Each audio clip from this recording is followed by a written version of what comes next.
நம்ம சேனலில் வீடியோ போட்டோடனே உங்களுக்கு மெசேஜ் வரணும் அப்படின்னு நீங்கள் நினச்சிங்கன்னா ரைட் சைடில் இருக்கிற ரெட் கலர் சப்ஸ்கிரைப் பட்டனை ப்ரெஸ் பண்ணிக்கோங்க. அப்படியே பக்கத்தில் ஒரு பெல் சிம்பிள் வரும், அதே கிளிக் பண்ணிட்டீங்கன்னா உங்களுக்கு மெசேஜ் தவறாமல் வரும். சரி, வாங்க வீடியோக்குள்ளே போகலாம். என் பேரு தேவா. நான் ஒரு பணக்கார குடும்பத்தை சேர்ந்த பையன். எனக்கு வயசு 28. எங்க அப்பா ஒரு 3 வருஷத்துக்கு முன்னாடி ஒரு விபத்துல இறந்து போயிட்டாரு. அவருக்கு பிறகு நான் தான் எங்க அப்பாவோட கம்பெனிகளை எல்லாத்தையும் பார்த்துக்கிட்டு இருக்கேன். MBA வரைக்கும் படித்ததால் எனக்கு கம்பெனியெல்லாம் பார்த்துக்கிறது ஒரு பெரிய வேலையாக இருக்காது. எங்கள் அப்பா அதுக்காகவே என்னை MBA படிக்க வச்சார். எனக்கு எங்கள் அம்மான்னா உசுறு. எங்கள் அப்பா போனதுக்கப்புறம் எங்கள் அம்மாவும் நானும் சந்தோஷமாக இருந்தோம். எங்கள் வீட்டில் நிறைய பேர் வேலைக்காரங்க இருக்காங்க. ஒரே ஒரு பொண்ணு மட்டும்தான் இருக்கா. அவள் பேர் தனம். தனத்தை எங்கள் அம்மாவுக்கு ரொம்ப பிடிக்கும். ஏன்னா தனம் எங்கள் ஊருக்கார பொண்ணு. அவ சின்ன வயசுலயே அப்பா அம்மாவை இழந்தவ. அதுக்கப்புறம் எங்க அம்மா அவளை கூட்டிட்டு வந்து சின்ன வயசுல இருந்து எங்க வீட்டில தான் வளர்க்குறாங்க. ஒரு வேலைக்காரி மாதிரியே தனத்தை வளர்க்க மாட்டாங்க, தான் பொண்ணு மாதிரியே வளர்த்துக்கிட்டு இருப்பாங்க. ஆனா தனமும் எங்க அம்மாவை கவனிச்சுக்கிறதுல அப்படி பொறுப்பா இருப்பா. சின்ன வயசுல நானும் தனமும் ஒன்னா விளையாடுவோம், ஓடுவோம், ஆடுவோம், பாடுவோம். எங்க அம்மாவுக்கு தனத்தை படிக்க வைக்கணும்னு ஆசை. தனம் 10 வயசா இருக்கும்போது தான் அவளோட அப்பா அம்மா இறந்து போனாங்க. அப்போதான் அவளை எங்க வீட்டுக்கு கூட்டிட்டு வந்தாங்க எங்க அம்மா. தனத்துக்கிட்ட எங்க அம்மா நீ படிக்கிறியான்னு சொல்லி கேட்டப்போ எனக்கு படிப்பெல்லாம் ஒத்து வராது, நான் உங்களை கவனிச்சுக்கிட்டு உங்க கூடயே இருந்துடுறேன்னு சொன்னான். அதனால எங்க அம்மாவும் தனத்தை படிக்க வைக்கவே இல்லை. ஆனா அவளை ஒரு வேலைக்காரி மாதிரியே ட்ரீட் பண்ண மாட்டாங்க, தான் சொந்த பொண்ணு மாதிரி தான் வளர்ப்பாங்க. அவளும் எங்க அம்மாவுக்கு அவ்வளோ செல்லப்புள்ள மாதிரி நடந்து விழுந்து விழுந்து கவனிப்பா. அவங்களுக்கு சாப்பாடு நல்லா ஆக்கி போடுறது, அவங்களுக்கு கால் அமுக்கி விடுறது, துணிமணி துவைச்சு போடுறது, பாத்திரம் கழுவுறதுன்னு சொல்லி எல்லா வேலையும் இழுத்து போட்டு செய்வாங்க. மற்ற வேலைக்காரங்கெல்லாம் ஏதோ கடமைக்கு செய்வாங்க, தனம் மட்டும் வீட்டுக்கு உண்மையா இருப்பா. எங்க அம்மாவுக்கு ஒரு ஆசை, இப்போ கல்யாணம் பண்ணி வைக்கணும் எனக்கு அப்படின்னு சொல்லிட்டு. அதனால எங்க அம்மா பொண்ணு தேட ஆரம்பிச்சாங்க. நானும் எனக்கு பிடிச்ச ஒரு பொண்ணை எங்க அம்மா கிட்ட சொன்னேன். அம்மா, நான் காலேஜில் படிக்கும்போது அங்கே ஷாலினி அப்படின்னு ஒரு பொண்ணு இருக்கா, அந்த பொண்ணை எனக்கு ரொம்பவே பிடிக்கும். ஆனால் அவளை கல்யாணம் பண்ணிக்கணும்னு யோசிச்சதும் இல்லை, அவளை காதலிச்சதும் இல்லை. ஆனால் அந்த பொண்ணுன்னா எனக்கு ரொம்ப பிடிக்கும். இப்போ நீங்கள் எனக்காக பொண்ணு தேடுறீங்கள, அந்த பொண்ணை எனக்கு கட்டி வச்சிங்கன்னா எனக்கு ரொம்பவே உதவியாக இருக்கும். மேலும் எனக்கு பிடிச்ச பொண்ணு அப்படிங்கிறதால நாங்கள் ரொம்ப அண்டர்ஸ்டாண்டாக வாழ்வோம் அப்படின்னு சொல்லி சொன்னேன். என் பேச்சை எதுவுமே மறுக்காம எங்கள் அம்மா தன் பையன் சந்தோஷம்தான் முக்கியம் அப்படின்னு சொல்லி அந்த பொண்ணோட வீட்டை தேடி கண்டுபிடிச்சி அந்த பொண்ணை கேட்க போனாங்க. அவங்களும் எங்களை பற்றி கேள்விப்பட்ட அடுத்த நிமிஷமே இவங்க பெரிய பணக்காரங்க, இவங்க கம்பெனிலாம் வச்சு நடத்துகிறாங்க, நிறைய பேர்த்துக்கு இவங்க உதவியும் செய்கிறாங்க அப்படின்ற வரலாறு தெரிஞ்ச அடுத்த நிமிஷம் சந்தோஷப்பட்டு அவங்களும் கல்யாணத்துக்கு சம்மதிச்சாங்க. ரொம்ப சந்தோஷமாக ஆடம்பரமாக எங்கள் கல்யாணம் நடந்துச்சு. ஆனால் அந்த ஆடம்பரத்துக்கான செலவு எல்லாத்தையும் நாங்கள் தான் பார்த்துக்கிட்டோம். ஏன்னா ஷாலினியோட அப்பா அம்மாவோ ஒரு சாதாரண குடும்பத்தை சேர்ந்தவங்க தான். அவங்களால எங்களவுக்குலாம் ஈக்குவலாக செலவு செய்ய முடியாது. கல்யாண செலவு மொத்தத்தையும் நாங்களே ஏற்று என் கல்யாணத்தை முடித்தோம். அதுக்கப்புறம் நானும் ஷாலினியும் ரொம்ப சந்தோஷமாக வாழ்ந்தோம். ஷாலினியை எங்கள் அம்மாவுக்கு ரொம்பவே பிடிச்சி போச்சு, எங்கள் அம்மாவுக்கும் ஷாலினியை ரொம்ப பிடிச்சி போச்சு. ஒருத்தருக்கு ஒருத்தர் அன்பாக பரிமாறி வாழ்ந்துக்கிட்டு இருந்தாங்க. இடையில ஒரு நாள் எங்கள் அம்மாவுக்கு சுகர் லெவல் அதிகமாகி படுத்த படுக்கே ஆயிட்டாங்க. எங்கள் அம்மாவை கவனிச்சுக்கிட்டா தனம். என் மனைவியும் தனத்தோடு சேர்ந்து எங்கள் அம்மாவை கவனிச்சுக்கிட்டாங்க. என் மனைவிக்கு ஒரு நாள் ஹனிமூன் போகணும்னு சொல்லி ஆசை வந்துச்சு. அதை என்கிட்ட வந்து சொன்னான். ஆனால் நானும் அதுக்கு மறுத்துட்டேன். ஏன்னா எங்கள் அம்மா இப்படி படுத்த படுக்கையாக இருக்கும்போது நான் எப்படி ஹனிமூன் போக முடியும், அங்கே சந்தோஷமாக இருக்க முடியும், வேண்டாம் விட்டுரு அப்படின்னு சொல்லி என் மனைவி கிட்ட சொன்னேன். ஷாலினி இதை கேட்காம கொஞ்சம் கோவிச்சுக்கிட்டு அவளோட ரூமில் போய் உட்காந்து அழுதுகிட்டு இருந்தா. எங்கள் அம்மாவுக்கு இந்த விஷயம் தெரிஞ்சு என்னை கூப்பிட்டாங்க. நானும் போனேன்.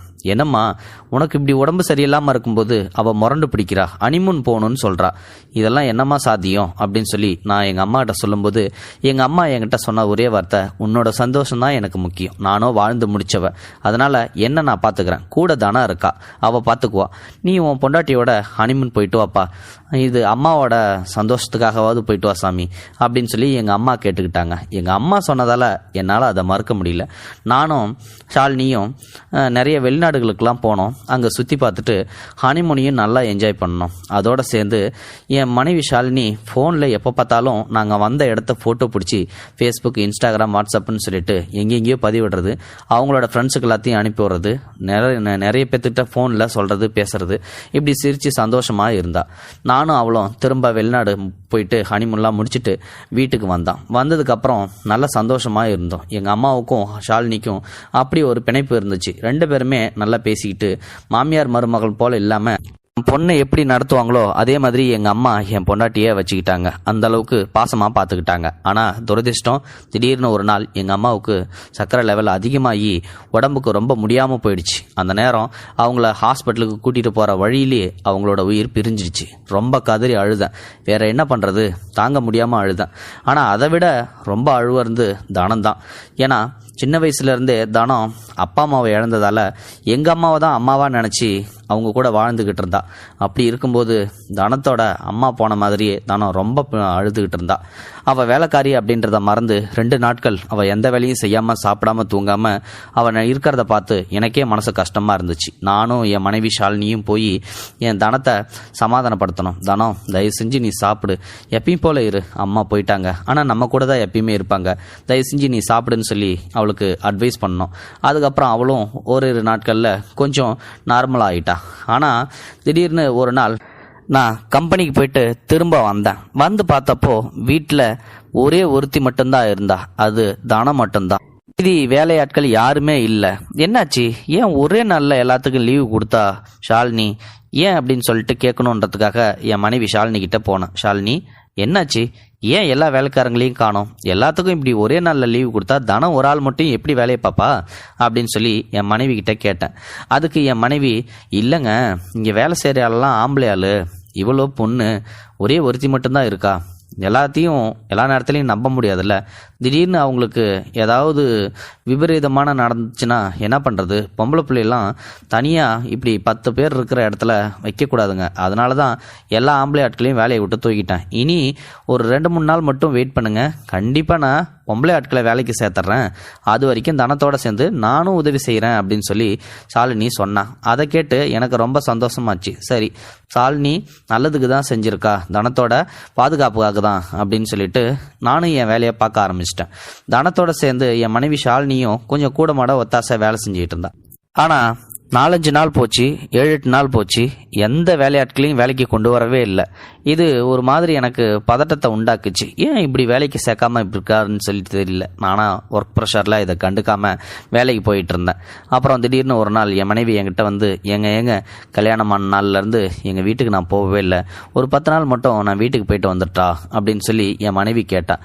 அதுக்கு நானும் சரி போயிட்டு வா, கல்யாணம் ஆனதுலேருந்து உங்கள் வீட்டுக்கு போகலல்ல, போயிட்டு வா அப்படின்னு சொல்லி அனுப்பி வச்சேன். அவளும் அதுக்கு அந்தாண்ட அவங்க வீட்டுக்கு போனான். அங்கே போய் சந்தோஷமாக இருந்தான். ஆனால் இடையில நானும் தனம் மட்டும்தான் வீட்டில் இருந்தோம். தனம் என்கிட்ட ஒரு சில நாட்கள் வந்து ஏதோ என்கிட்ட சொல்லணும்னு சொல்லி வருவா.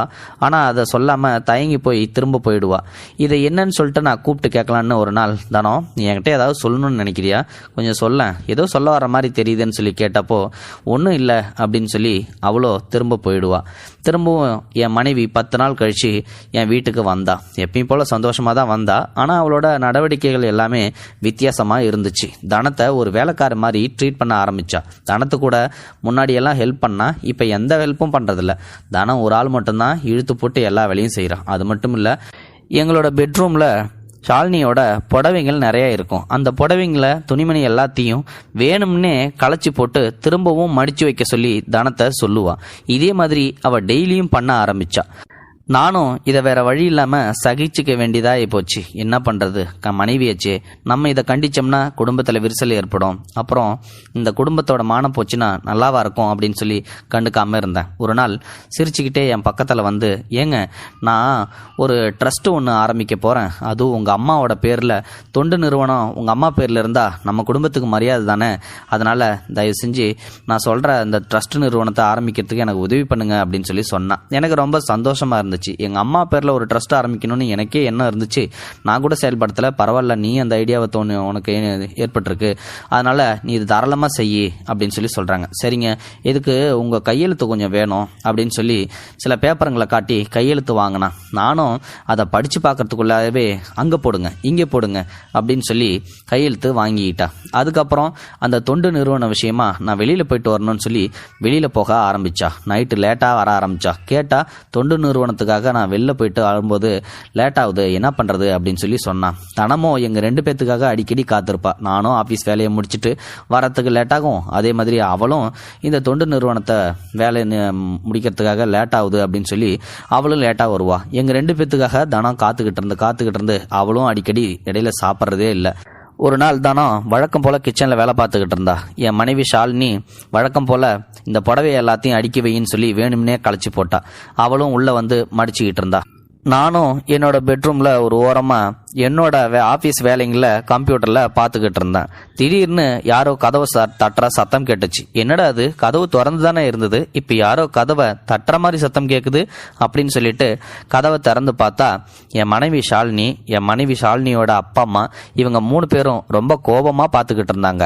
அப்போதான் தனத்தையும் என்னையும் பார்த்து, நீங்கள் 2 பேரும் பண்ணுறது நியாயமா, வேலைக்காரி கூட இப்படி அசிங்கமாக இருக்கிறீங்களே, இது உங்களுக்கே அடுக்குமா, நீங்கள் இப்படி பண்ணுவீங்கன்னு நாங்கள் கொஞ்சம் கூட எதிர்பார்க்கவே இல்லை, பெரிய குடும்பத்து பிள்ளைங்கன்னா இப்படி தான் இல்லை, உங்கள் பணக்கார புத்தியை காட்டிட்டீங்கன்னு சொல்லி ஷாலினியோட அப்பா அம்மா என்னை பயங்கரமாக திட்ட ஆரம்பித்தாங்க. என் பொண்ணு அடிக்கடி உங்களை பற்றி தப்பாக சொல்லுவா, ஆனால் நான் அப்படிலாம் இருக்காது, மாப்பிள்ளை நல்லவர்னு சொல்லி சொன்னேன். ஆனால் நீங்கள் இப்படி பண்ணுவீங்கன்னு நான் கொஞ்சம் கூட எதிர்பார்த்ததே இல்லை. இன்னைக்கு நானே நேரில் பார்த்துட்டேன், நீங்கள் 2 பேரும் ஒன்றா ரூமில் இருக்கிறத இவ்வளோ கேவலமாக நடந்துக்கிறீங்க. இதுக்கப்புறம் இந்த தனம் இந்த வீட்டிலே இருக்கக்கூடாது, என் பொண்ணோட வாழ்க்கையை அழிக்க வந்த நீ இங்கே இருக்கவே கூடாது அப்படின்னு சொல்லி தனத்தோட முடியை பிடிச்சி இழுத்து கொண்டு போய் வெளியில் கடாவுவாங்க. என்னால் தடுக்க முடியாத நிலைமை, ஏன்னா குடும்பமான வெளியில் போயிடுமே, என்ன பண்ணுறது, இது அப்புறம் பார்த்துக்கலாம் அப்படின்னு சொல்லிட்டு அமைதியாக இருந்துட்டேன். அன்னைக்கு ராத்திரி முழுக்க எனக்கு தூக்கமே வரல. தனம் என்ன பண்ணுறாளோ ஏது பண்ணுறாளோன்னு சொல்லி தெரியாமல் முழிச்சுக்கிட்டே இருந்தேன். ஒரு வேலைக்காரியாக இல்லாமல் எங்கள் அம்மா தனத்தை ஒரு பொண்ணு மாதிரி நடத்தினாங்க. அப்படி இருக்கும்போது தனம் இன்னைக்கு வீட்டை விட்டு வெளியில் போகும்போது எனக்கு ரொம்ப கஷ்டமாக இருந்துச்சு. விடிஞ்சிச்சு. காலையிலே எழுந்திரிச்சு தனத்தை தேட ஆரம்பித்தேன். எங்கெங்கேயோ தேடினேன், தனம் கிடைக்கவே இல்லை. அப்புறம் ஞாபகம் வந்துச்சு, தனம் வீட்டுக்கு வந்த அடுத்த நிமிஷமே, அதாவது சின்ன பிள்ளையில வீட்டுக்கு வந்து கூட்டு வந்த அடுத்த நிமிஷமே தனத்தோட பேரில் ஒரு வீட்டை, அதாவது எங்கள் வீட்டிலேருந்து கொஞ்சம் தூரம் ஒரு 1 கிலோமீட்டர் தள்ளி இருக்கும், அந்த வீட்டை தனத்தோட பேரில் எழுதி வச்சு தனத்துக்கிட்டே அந்த சாவியை கொடுத்து, இந்த சாவி நீ பத்திரமா வச்சுக்கணும், நீ வளர்ந்து பெரியவளானதுக்கப்புறம் கண்டிப்பாக இந்த வீட்டில் தான் வாழணும், உனக்கு நல்லபடியாக கல்யாணம் நானே செஞ்சு வைப்பேன்னு சொல்லி சொன்னாங்க. அந்த வீட்டுக்கு தான் போயிருப்பான்னு சொல்லி நினச்சி அந்த வீட்டுக்கு போனேன். நான் நினச்ச மாதிரியே தனமும் அங்கே இருந்தா. என்னை பார்த்த அடுத்த நிமிஷம் தனம் ஓன்னு அழுதா. தனம் அழுவாத, எல்லாம் சரியாயிடும், நானும் இப்படி நினைக்கல, என் பொண்டாட்டி என்னை இப்படி பழி சுமத்துவான்னு நான் கொஞ்சம் கூட எதிர்பார்க்கல, என்னை மன்னிச்சிரு அவள் பண்ண தப்புக்காக அப்படின்னு சொல்லி மன்னிப்பு கேட்பேன். ஆனால் அவளோ தானே திடீர்னு நீங்கள் ஏன் மன்னிப்பு கேட்குறீங்க, தப்பு செஞ்சது எல்லாமே உங்கள் பொண்டாட்டி தான், இதுக்கு நீங்கள் மன்னிப்பு கேட்கணுன்ற அவசியமே இல்லை, நான் உங்ககிட்ட ஒரு விஷயம் அடிக்கடி சொல்ல வரணும்னு சொல்லி நினைப்பேன், ஆனால் திடீர்னு அதை சொல்ல தயங்கிக்கிட்டு வெளில வந்துடுவேன்.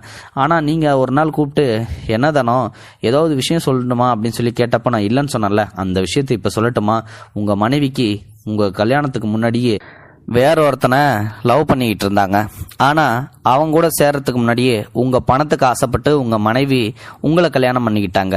அவனை அடிக்கடி சந்திக்கணும் உங்கள் வீட்டில் அப்படின்றதுக்காக தான் எல்லா வேலையாட்களையும் வேலையை விட்டு நிறுத்தினது. என்ன திடீர்னு வேலையை விட்டு நிப்பாட்ட முடியாது அப்படின்றதுக்காக தான் என்னை மட்டும் வேலைக்கு வச்சுருந்தாங்க. அப்படி இருந்தும் அந்த காதலன் வரும்போது அடிக்கடி என்னை ஏதாவது வாங்கிட்டு வர சொல்லி வேலையை விட்டு வெளியில் அமுச்சு விட்ருவாங்க. நானும் இது தெரியாமல் வெளியில் போயிட்டு இருந்தேன். எனக்கு திடீர்னு ஒரு நாள் சந்தேகம் வந்துச்சு. ஏன்னா அவங்க மனைவி யாருக்கிட்டே பேசிக்கிட்டு இருந்தாங்க. அப்போ தான் அதை ஒட்டு கேட்டேன். அப்போது அவங்களோட காதலன்கிட்ட பேசிக்கிட்டு இருந்தாங்க. இதை பார்த்து எனக்கு ரொம்ப கோபம் வந்துச்சு. நம்ம முதலாளிக்கு இப்படி துரோகம் பண்ணுறாங்களே அப்படின்னு சொல்லிட்டு, சரி இது என்ன பண்ணலான்னு சொல்லிட்டு உங்ககிட்ட வரும்போது தான் இதை நம்புவீங்களோ மாட்டீங்களோன்னு சொல்லிட்டு நான் திரும்ப போயிட்டேன். ஒரு நாள் இதை கண்டுபிடிச்சாகணும் அப்படின்றதுக்காக அவங்க ஒரு நாள் அவங்க காதலனா வர சொல்லும் போது என்ன ஒரு வேலை கொடுத்து கடைக்கு போயிட்டு வாங்கிட்டு வான்னு சொல்லி சொன்னாங்க. நானும் சரி வாங்கிட்டு வரேன் அப்படின்னு சொல்லிட்டு போய் சொல்லிட்டு ஒரு ஓரமாக நின்று யாராவது வராங்களா அப்படின்னு சொல்லி பார்த்தேன். அப்போ ஒரு இளைஞன் நம்ம வீட்டுக்குள்ள நுழைஞ்சான். அம்மாவோட அவன் ஒன்னா இருந்தான். அதையும் நான் பார்த்துட்டேன். இந்த கன்றாவி எல்லாத்தையும் உங்ககிட்ட சொல்லலான்னு வரும்போது தான் இப்படி நடந்து போச்சு. சரி இன்னும் பயப்பட தேவையில்ல, நீங்கள் வீட்டுக்கு போங்க. ஒரு 2 நாள் கழிச்சு கண்டிப்பாக ஒரு கோர சம்பவம் ஒன்று நடக்கும். அப்போது என்னையும் உங்களுக்கு தெரிஞ்ச போலீஸ் அதிகாரிகளையும் நீங்கள் வர சொல்லுங்க அப்படின்னு சொல்லி அவள் என்கிட்ட சொன்னான். தனம் சொன்ன மாதிரியே நானும் திரும்ப வீட்டுக்கு போனேன். 2 நாள் அமைதியாக இருந்தா. 3ஆவது நாள் விடிஞ்சிச்சு. காலையில் ஒரு வக்கீலையும் ஒரு இளைஞனையும் கூட்டிகிட்டு வந்து என் பொண்டாட்டி ஷாலினி என்னை வீட்டை விட்டு வெளியில் போ அப்படின்னு சொல்லி சொன்னான். எனக்கு ரொம்ப அதிர்ச்சியாக இருந்துச்சு. திடீர்னு என்ன வீட்டை விட்டு வெளில போன்னு சொல்கிறான்னு அவகிட்ட கேட்டப்போ அவள் சொன்னா, இந்த வீடு இந்த சொத்து இது எதுவுமே இனி உனக்கு சொந்தம் இல்லை, எல்லாத்தையும் என் பேரில் மாற்றிக்கிட்டேன். எனக்கு சொந்தமான வீடு தான் இது. இதுக்கப்புறம் இந்த வீட்டில் இருக்கவே கூடாது. நானும் என் லவரும் இங்கே தான் இருக்க போகிறோம் அப்படின்னு சொல்லும்போது தான் எனக்கு புரிஞ்சிச்சு தனம் சொன்னது எல்லாமே உண்மைதான் போல அப்படின்னு சொல்லிட்டு. அப்போ தனம் சொன்னது இன்னொன்று எனக்கு ஞாபகம் வந்துச்சு. இப்படி ஒரு நாள் 2 நாள் கழிச்சு ஏதாவது ஒன்று நடந்துச்சுன்னா போலீஸையும் என்னையும் கூப்பிடுங்க அப்படின்னு சொன்னால, அதே மாதிரியே நானும் எனக்கு தெரிஞ்ச போலீஸ் அதிகாரிகளையும் கூப்பிட்டேன். அதோட தனத்துக்கும் ஃபோன் பண்ணி வர சொன்னேன். தனமும் வீட்டுக்குள்ள நுழைஞ்சா போலீஸ் அதிகாரியும் வந்தாங்க. போலீஸை பார்த்த உடனே என் பொண்டாட்டிக்கு கொஞ்சம் பதட்டமா இருந்துச்சு. ஆனாலும் அதை வெளியில காட்டிக்காம தைரியமா இருக்கிற மாதிரி என்னை வீட்டை விட்டு வெளில போன்னு சொல்லிக்கிட்டு இருந்தா. அப்பதான் தானம் பேச ஆரம்பிச்சா. என்ன ஷாலினி, உன் வேலையை காட்ட ஆரம்பிச்சிட்ட போல, என் முதலாளி ஐயாவை இந்த வீட்டை விட்டு வெளில துரத்திடலான்னு பாக்குறியா? நீ நினைக்கிறது எதுவுமே நடக்கவே நடக்காது. உங்ககிட்ட அந்த பத்திரமும் கிடைக்கவே கிடைக்காது அப்படின்னு சொன்ன அடுத்த நிமிஷமே, பத்திரமா, இதெல்லாம் இவளுக்கு எப்படி தெரியும்னு சொல்லி அவளோட பீரோவில் போய் அந்த பத்திரத்தை தேட ஆரம்பிச்சா. ஆனால் அந்த பத்திரம் கிடைக்கவே இல்லை. அதுக்கப்புறம் வெளியில் ஓடி வந்து கொஞ்சம் பதட்டத்தோட, பத்திரம் எங்கடி போச்சு அப்படின்னு சொல்லி தனத்தை பாட்டு கேட்டா ஷாலினி. அப்போதான் தனம் சொன்னா, நீ எவ்வளோ பெரிய ஃப்ராடுன்னு எனக்கு தெரியும், நீ எவ்வளோ கீழ்த்தரமானவன்னு எனக்கு தெரியும். நீ என்னைக்கே எங்கள் ஐயாவை ஏமாற்றி கையெழுத்து வாங்கினியோ அன்னைக்கே உன்னை எனக்கு தெரியும்டி. நீ இந்த மாதிரி ஏதாவது என்னைக்காவது ஒரு நாள் எங்கள் ஐயாவை ஏமாற்றி கையெழுத்து வாங்கிட்டு வெளில தனிச்சுடுவோன்னு சொல்லிட்டு இவனை கல்யாணம் பண்ணிக்கிறதுக்காக எங்கள் ஐயாவோட சொத்தை எல்லாத்தையும் நீ ஆட்டையை போடலான்னு நினச்சியா? அதனால தான் உங்ககிட்ட இருந்து அந்த பத்திரத்தை எல்லாத்தையும் நான் ஆட்டையை போட்டு ஒழிச்சு வச்சேன். இனி அந்த பத்திரம் உனக்கு கிடைக்கவே கிடைக்காது. நீ வீட்டை விட்டு வெளில போகலாம் அப்படின்னு சொன்ன அடுத்த நிமிஷமே ஷாலினிக்கு முகம் எல்லாம் செத்து போயிடும். அப்போ அந்த போலீஸ் அதிகாரி, ஓஹோ நீங்க எல்லாம் ஃப்ராடு தானா அப்படின்னு சொல்லி வக்கீலை பார்த்து கேட்கவும், ஐயோ சார் என்ன மன்னிச்சிருங்க, இவங்க இந்த மாதிரி ஃப்ராடு தனம் பண்ணுவாங்கன்னு நான் கொஞ்சம் கூட எதிர்பார்க்கவே இல்லை. இவரை ஏமாத்தி கையெழுத்து வாங்குவான்னு நான் எதிர்பார்க்கவே இல்லை. இவங்களுக்காக நான் வாதாட மாட்டேன், நான் கிளம்புறேன் சார்ன்னு சொல்லிட்டு ஷாலினி கூட்டிட்டு வந்து அந்த வக்கீலும் ஓடிடுவான். இப்போ இவங்க 2 பேத்தையும் என்ன பண்ணலான்னு சொல்லுங்க சார்ன்னு சொல்லி என்கிட்ட கேட்டப்போ நான் சொன்னேன், இவங்க 2 பேத்தையும் மன்னிக்க கூடாது, இவங்கள மேல என்னென்ன கேஸ்லாம் போட முடியுமோ எல்லா கேஸையும் போடுங்க அப்படின்னு சொல்லி சொன்னேன். அந்த போலீஸ் அதிகாரியும் சரி போட்டுடலாம் அப்படின்னு சொல்லும்போது என் மனைவியோட காதலனும் என் காலில் விழுந்து அழுதாங்க. எங்களை விட்டுருங்க, நாங்கள் எங்கேயாவது போயிடுறோம், தயவு செஞ்சு உங்கள் சொத்துக்கு ஆசைப்பட்டது தப்பு தான், விட்டுருங்க அப்படின்னு சொல்லி கெஞ்சினாங்க. எனக்கு கொஞ்சம் கூட இவங்க மேலே இறக்கப்படுறதுக்கு மனசே வரல. அதனால 2 பேத்தையும் கேஸ் போட்டு உள்ள ஈத்திருப்போங்க அப்படின்னு சொன்னேன். நான் சொன்ன மாதிரியே அந்த காவல் அதிகாரிகளும் இவங்க 2 பேத்து மேலேயும் கேஸ் போட்டாங்க. நீதிமன்றத்தில் வாதாடினப்போ எனக்கு சாதகமாக தீர்ப்பு வந்துச்சு. அவங்க 2 பேத்துக்கும் 3 வருஷம் சிறை தண்டனை கொடுத்தாங்க. அவங்களும் ஜெயிலுக்கு போயிட்டாங்க. இந்த நேரம் தான் சரியான நேரம், உங்ககிட்ட நான் ஒன்று சொல்லணும் அப்படின்னு சொல்லி தனமும் என்கிட்ட ஒரு விஷயத்த சொன்னான். அப்போ எனக்கு அது ஆச்சரியமா இருந்துச்சு. என்னன்னா, சின்ன வயசுலேருந்தே நீங்கன்னா எனக்கு ரொம்ப பிடிக்கும், உங்களை தான் கல்யாணம் பண்ணிக்கணும்னு நான் சொல்லி ஆசைப்பட்டேன். ஆனால் திடீர்னு அம்மாவுக்கு வேற எங்கேயோ ஒரு பொண்ணை கட்டி வைக்கணுன்ற ஒரு ஆசையும் வந்துச்சு. அதே மாதிரி உங்களுக்கும் வேற ஏதோ ஒரு பொண்ணை கல்லூரியில் படிக்கும்போது ஆசை இருந்துச்சுன்னு சொன்னதால என்னோட விருப்பத்தை நான் யாருக்கிட்டே சொல்லவே இல்லை. இப்போ என்னோட விருப்பத்தை நான் சொல்லலைன்னா கண்டிப்பாக இது நல்ல விஷயமா இருக்காது. வேற எங்கேயாவது நீங்கள் ஒரு இதே மாதிரி ஒரு கெட்ட மாட்டிட்டா அப்பயும் எனக்கு மனசு கஷ்டமாக தானே இருக்கும். அதனால் நானே உங்களை கல்யாணம் பண்ணிக்கிறேன், தயவு செஞ்சு என்ன கல்யாணம் பண்ணிக்கிறீங்களா அப்படின்னு சொல்லி அவளோட விருப்பத்தை சொன்னேன். நானும் தனத்தோட விருப்பத்தை கொஞ்சம் மதிப்பு கொடுத்து பார்த்து, அவளும் நம்ம ஒரு பொண்ணு தானே, அவளையும் நான் எனக்கு ரொம்ப பிடிக்கும் அப்பத்துலேருந்தே, ஆனால் கல்யாணம் பண்ணணும்னு நினச்சதில்ல. இப்போ அவளுக்கு இருக்கும்போது கண்டிப்பாக நம்மளோட வாழ்க்கை சிறப்பாக தான் இருக்குன்னு சொல்லிட்டு தனத்தையே நானும் கல்யாணம் பண்ணேன். எங்களோட வாழ்க்கை நல்லபடியாக போச்சுச்சு. 3 வருஷத்துல எங்களுக்கு 2 குழந்தைகள் பிறந்துச்சு. செல்வ செழிப்போட நாங்களும் வாழ்ந்துகிட்டு இருந்தோம். ஒரு நாள் ஒரு செய்தி வந்துச்சு. என் மனைவி ஷாலினி, அதாவது முதல் மனைவி ஷாலினி, அவங்க ஜெயிலை விட்டு வெளில வந்ததுக்கப்புறம் அந்த குடும்பத்தை யாருமே மதிக்கிறதில்ல. ஊரில் எல்லாரும் அசிங்கமாக பேசுறதால அவங்க அந்த குடும்பத்தை விட்டு எல்லாரும் அந்த ஊரை விட்டு கிளம்பி போயிட்டாங்களாமா. இப்படி கணவனுக்கு துரோகம் செய்யணும்னு சொல்லிட்டு யார் ஒருத்தனை நினைக்கிறாங்களோ அவங்களுக்கு நிச்சயமா கடவுளால் தண்டனை கிடைச்சே தீரும். அது இந்த ஒரு சின்ன கதையின் மூலமா தெரிவிச்சிருக்காங்க. இந்த வீடியோ பற்றின கருத்துக்களை மறக்காம கமெண்ட் பாக்ஸில் சொல்லுங்க. தேங்க்ஸ் ஃபார் வாட்சிங். இது போன்ற செய்திகளை உடனுக்குடன் நீங்கள் தெரிந்து கொள்ள மறக்காமல் எங்களுடைய சேனலை சப்ஸ்கிரைப் செய்யவும், கூடவே பக்கத்தில் வரும் பெல் ஐக்கானையும் கிளிக் செய்யவும்.